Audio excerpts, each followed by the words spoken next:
in our spiritual work, there is a connection to something larger than us that is unseen, that is anchoring us. That's the same thing that we need to connect to when we're talking about our imagination. And when we talk about reimagining the world, there isn't that connection to something that is unseen to us. That's the possibility. Our inability to imagine is a part of the trauma that we've experienced. How deeply connected we are to this possibility that is unseen to us. How can we be similarly deeply connected to this other possibility of the world?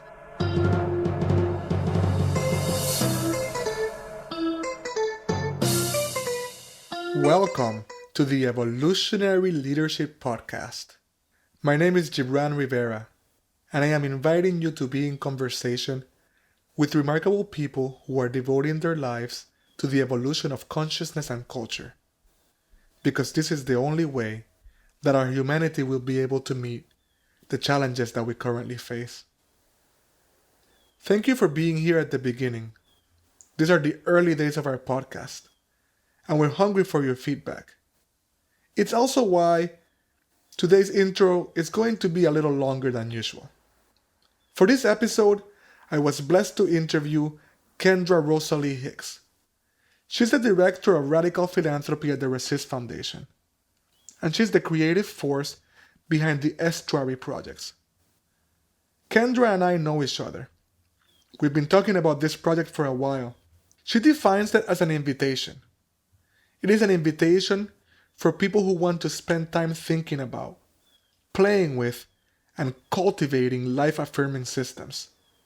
It is an art project, and it asks very important questions. How are we going to use these endings as beginnings? What are the new ecosystems that we're going to leave behind?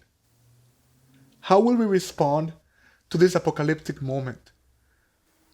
How will we meet it with the creative vision and the spiritual audacity that are necessary for us to thrive? The first of these projects consists of a series of installations, a series of altars memorializing the murders of 12 women here in Roxbury over the span of 3 months. They died in unrelated events, but they died at the time of Boston's school desegregation battle, which today the city remembers as the busing crisis. Endings and beginnings. Hope in times of the apocalypse. We know that there's a lot of shorthand in this episode. It's part of what happens when people are in community with each other. I promise that with practice, I'm going to get better at bringing you into a conversation. Kendra is part of the evolutionary leadership community. She's part of the 2017 cohort, and she also participated in our graduate program. We mentioned the names of amazing folks who we are in community with here in Boston, and we'll be sure to link to them in the show notes. In what's kind of funny, both Kendra and I like to listen to Adrian and Adam Brown's beautiful podcast. It's called How to Survive the End of the World. I actually misspeak here in my podcast. Trust me, I do not want to steal the name of their podcast, but I have fantasized, even before listening to theirs, about doing a podcast titled How to Live at the End of Days. I think it's the question that they're asking, and it's definitely the same question that Kendra is asking with her project. We talk about the Sankofa bird here. It's an African symbol that invites us to go back and reclaims what has been lost. Kendra has it as a tattoo on her body. You'll also hear us talk about the Combahee River Collective. It was born here in Roxbury, and it was born around the time of these murders. These queer women of color provided radical hope and a radical imagination. In the face of the apocalypse, they laid down a statement that provides a framework for what today we call intersectionality. It helps to name how interlocking systems of power and oppression actually impact those who are most marginalized by society. At the end of the podcast, I always ask a question. And here, when I ask about what men should do, I mention the interviews that I'm doing, but I do not mention the Better Men Project by name. The Better Men Project is our effort to define conscious masculinity in a world shaped by the Me Too movement. Enjoy Kendra's wisdom. Definitely support her Kickstarter. And please, please, send us a note to tell us how to make our podcast better. We love you. You are early adopters. Thank you so much for being here, for putting up with the long introduction, and now for listening to the podcast. Kendra, I am so excited to be in conversation with you. Thank you for being at the Evolutionary Leadership Podcast. Thank you for having me. I'm really excited to be here as well. Every interaction I've had with you, the way I see you show up in space, what you bring, the power that you bring, and the vision that you bring, has blown me away for a long time. So I always knew that I wanted to interview you for this podcast. Thank you. That's a high compliment. And one of the reasons why I want to interview you is this project that you're working on, the Estuary Projects. Sometimes I think that if I had a different podcast, I would title it "How to Survive at the End of Days." Right? It just feels like things are crazy. Yeah. I don't have to tell you about the news cycle. And I feel like the perspective that you bring about the possibility that is inherent in apocalyptic times is something that people need to hear. So why don't you share a couple of words about this project that you're working on? Yeah, absolutely. So I think what you said captured it really well. I think that we are in a moment of possibility. I think that right now, as things are falling apart around us, our initial reaction is to resist it and to fight the thing, whether it be politically in our movements. I think that there is a lot of going against it. I think one thing that I realized this weekend is that we are very conscious when people ask us what's going on in our communities about all of the things that are going wrong. And so having that orientation to the world, it doesn't surprise me that our orientation to finding solutions are how to fight the things that are happening instead of how do we look at all of the beautiful things that are emerging in this moment and how do we work to cultivate those things. And so the Estuary Projects is really about helping us remember that we've been here before, that our ancestors have been in dire conditions, sometimes worse than what we're experiencing right now, and that they've created and built beautiful new ways of being that have propelled us forward. And so not only do I want folks to remember, like, oh, we've actually been here before, to shift our orientation to what's happening in the world, to reimagine. If everything collapsed tomorrow, what would be in its place? How would we be able to survive? And really experimenting with all of those ways. And I think that that's a framework that I've been blessed with, that you've given me, is about experimentation, right? It's like, how do we test the small ways that we want to be together, that we want to exist in the world? How do we say, maybe we don't want to call the police in our neighborhood? And so what's the first thing that we can do? Maybe we can start having community potlucks on our street and we get to know people and then kind of go from there. So it's really about remembering and activating like that imagination and really the audacity to like imagine that we can build something better, and then experimenting our way there. That is so potent. The image that immediately comes to mind is the Sankofa bird, right? The kind of has to go back before going forward. It's my first tattoo. I have it on my shoulder. Oh, that makes perfect sense. Yeah. It was, I think somebody who's in our community, Iraq, when I was thinking about getting a tattoo, I remember asking him any advice about getting a tattoo. And he said, think about what you want and wait for 6 months. And if you still want it, then go get it. And it took 2 years after that for me to realize, like, I had different ideas and I would wait the 6 months and be like, nah, I don't want that. And this is the one that stuck. That is beautiful. Yeah. You're going to have to show it to me sometime. Yeah, I will. Absolutely. What are we remembering with this project? What are we remembering?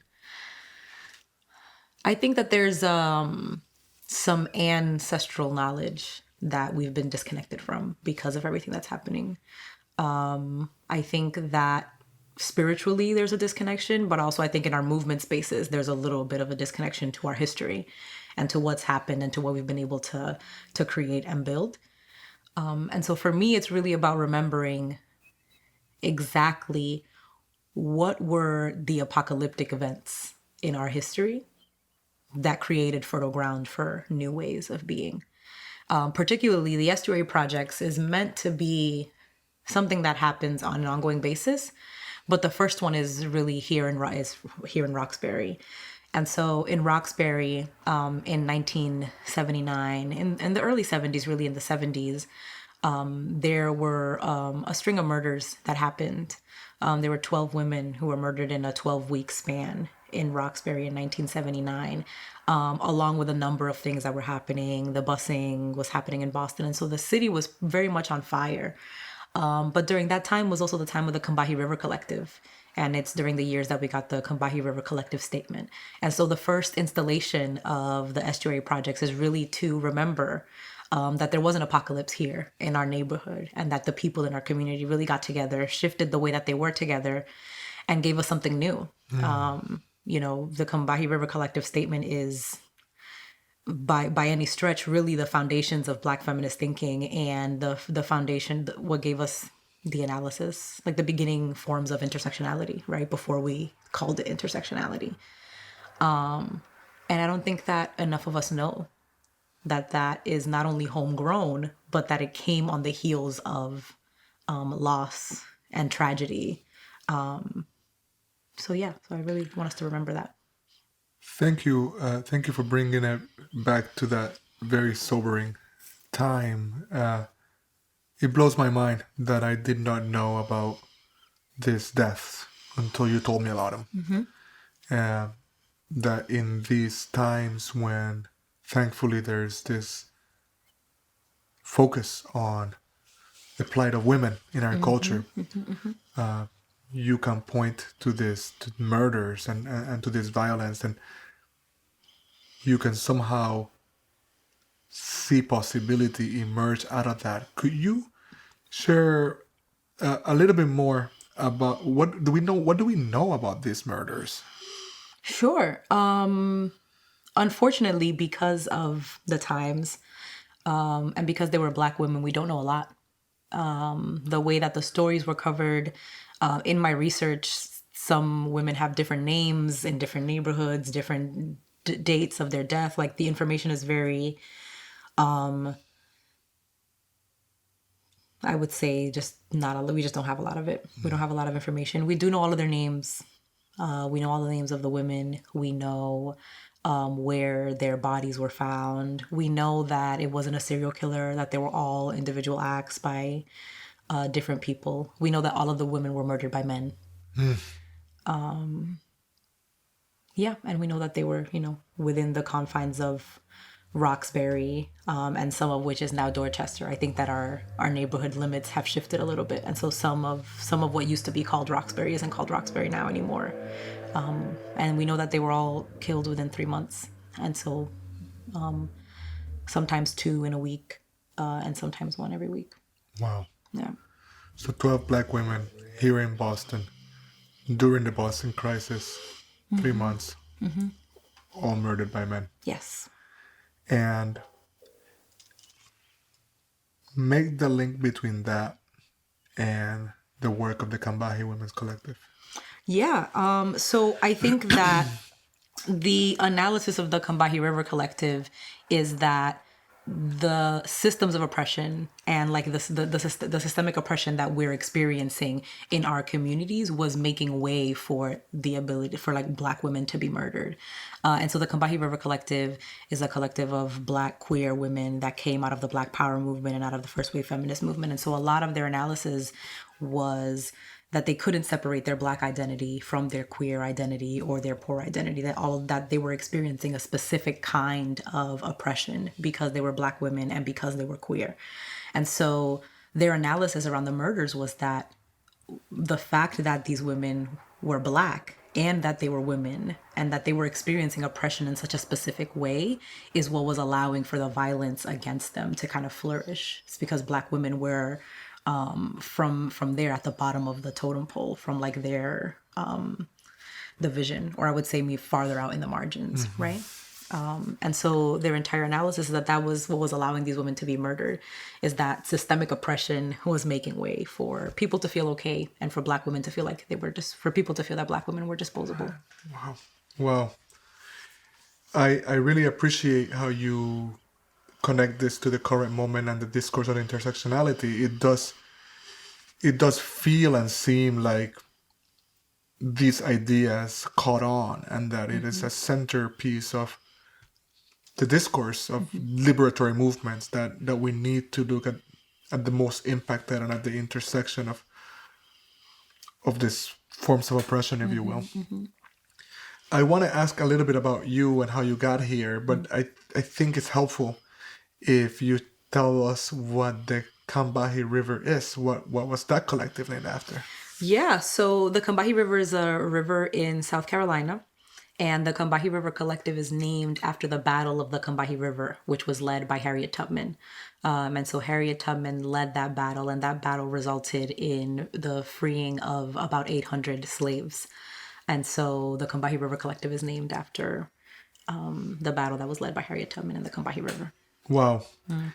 And your vision for the Estuary Projects is to memorialize these murders with how? So my vision for the projects in general is to memorialize endings. And so this first one is to memorialize these murders, and to highlight the conditions of that apocalypse.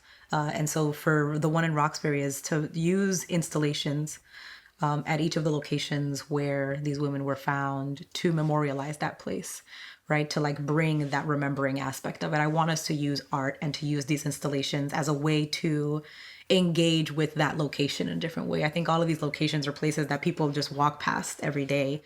And I worked with Luana Morales at the beginning of the year to put up altars at each of these places. And we were realizing how people were engaging with us. People wanted to know what was happening. They wanted to know what happened here, and that people were taken aback and filled with emotion, right? When they were finding out that this place that they were walking past every day was like the scene of a murder. And people were also happy that people were remembering. Oh, I had no idea. Like, people 40 years ago, people, forget about that. And so it's really about using the art installations as the point of engagement and the point of remembrance, the thing that's going to bring us and say, oh, wow, this happened here. How similar is this to what's happening now, right? I think that we're in a moment where we're like, woe is me, right? What are we going to do? Everything is so big, and how are we going to tackle all of these things? And I want to use the installations to say, like, no, we've actually been here before. Our ancestors have been here before, and they saw a way through. And so, like, how are we going to use that ancestral memory, right? Like, cultivating that audacity, like I mentioned earlier. It's like there's some that we have to have that our ancestors had, right? To kind of push it. And that we're going to have to cultivate that same audacity to imagine a new world. But we have to remember first. That's so powerful. Because you earlier mentioned Iraq and tattoos, and one of his tattoos says we were never meant to survive, right? Yeah, actually. And it feels like that's what you're pointing to, that we have this, the only way we would have gotten here is through the power of that ancestral determination. Yes. You've heard me talk in the past about, I often quote Professor John Powell and the idea of the European Enlightenment project of the isolated self, right? Yes. This hyper-individualism, which not only detaches us from each other here and now, but it kind of pretends like we spurred out of nowhere, right? We're not connected to the past. And I've often wondered if we wouldn't be better stewards of the future, right? If we wouldn't be better to our descendants, Yes. right, rather than stealing from them, right? Absolutely. If we paid more attention, Yeah. to the past. So that's a little bit of what I'm getting from what you're sharing here. Yeah. But how did you end up here? I mean, I'm gonna assume that you were not kind of born into this consciousness, right? Like, tell me a little bit about. Unfortunately, no. But you're from Boston, right? So tell me a little bit about your story. Yeah, so I'm from Boston. I'm first generation. I come from a family of immigrants. My mother came in the late 80s here from the Dominican Republic, and then subsequently brought my dad and all of my siblings. But I was born in the Bronx. When I was very young, my mother brought me back to the Dominican Republic, and so I grew up there. And so my experience in the United States is very much the immigrant experience. I came here when I was 13, didn't speak English, had to go to a bilingual school, but I grew up in Roxbury. And so my experience is I guess what moved me to begin in Roxbury is because it was my neighborhood, right? Like kind of like hometown. There was a deep connection to the places that I spent in my whole childhood. But how did I end up here? I've been an artist. What kind of art? Mostly mixed media. I started painting murals and then started doing graffiti when I was around maybe 14, 15. And so I did do art, but I've also been in the movement for a really long time. I always tell people that the movement raised me. I came into like my consciousness and my analysis really, really early, maybe around 13, 14.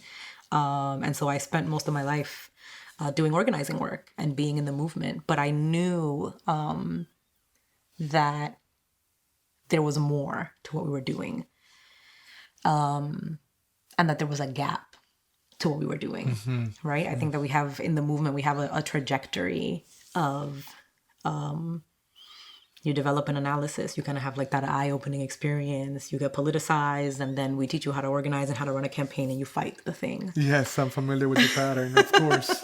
And so there were gaps in our movement, right? Like there were people who are supposed to be our healers, and that we had like screaming at walls or at protests when they should have been kind of like developing that muscle.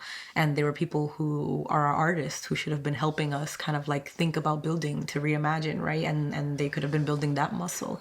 And I think that our orientation was just towards one way. And now in the past few years, we've been, you can see it kind of opening very much widely into that. But what really brought me into this is that I've always been a reimaginer. I've always been a reimaginer.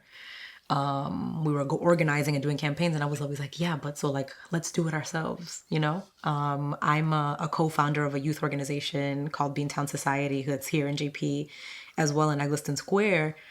And for a really long time, we were a part of this campaign. It was like the Youth Jobs campaign. And we spent like years organizing to like get more youth jobs, get more funding naturally, right? Because the data was showing that if we had more funding, like when we have more programming, violence goes down. And when this is there, like it was very obvious to us.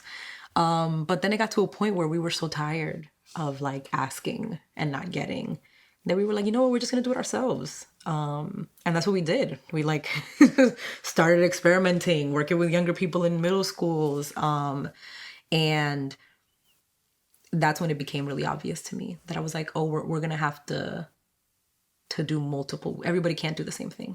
We all have to do different things at the same time and in connection with one another. Yeah. And so I think that for me, I'm like, oh, so where do I locate myself? Right? Like the movement has a lot of different moving pieces where I locate myself, and this is where I locate myself. And in the past few years, I've been stepping into that more.